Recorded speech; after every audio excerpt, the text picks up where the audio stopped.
சமூக நல இல்ல துன்புறுத்தல் சர்ச்சையில் சிக்கியிருக்கும் குளோபல் இக்வான் நிறுவனத்தின் தலைவர் நசீருடின் அலி, அவரது மனைவி மற்றும் 2 குழந்தைகள் உட்பட உயர்மட்ட நிர்வாகத்தின் உறுப்பினர்கள் நேற்று அதிரடியாக கைது செய்யப்பட்டனர். இந்நிலையில் புக்கிட் அம்மானின் குற்ற புலனாய்வு பிரிவினரும் பல இடங்களில் நடத்திய சோதனைகளில் 19 பேர் வரை பிடித்திருக்கின்றனர். இந்த கைது நடவடிக்கையை உறுதிப்படுத்திய தேசிய போலீஸ் படைத்தலைவர் தன்ஷீர் அசாருடன் இதுகுறித்து விரைவில் மேல் விவரங்கள் அறிவிக்கப்படும் என தெரிவித்திருக்கிறார். முன்னதாக இன்று ஸ்ரம்பா நீதிமன்றத்தில் அந்த சமூக நலத்தில் 3 சிறார்களை பாலியல் வன்கொடுமை செய்ததாக 20 வயது முதல் 22 வயதிலான 3 மீது குற்றம் சாட்டப்பட்டது. எனினும் அந்த குற்றச்சாட்டை 3 மறுத்து விசாரணை கோரினர்.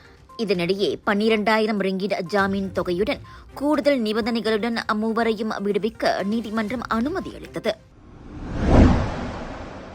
GM இந்தியன்ஸ் பிரம்மாண்டமாக வழங்கும் Jor global mega Deepavali expo Valentine டாங்காபி ஜோ பரு ஜோர் 20 29 செப்டம்பர் வருகிறது. அதிரடியான புதிய பூத்கள், புதிய பொருட்கள், தீபாவளி களக்கட்ட தொடங்குது. அதிரடி சேல்ஸும் வருது. Big sale, big discount.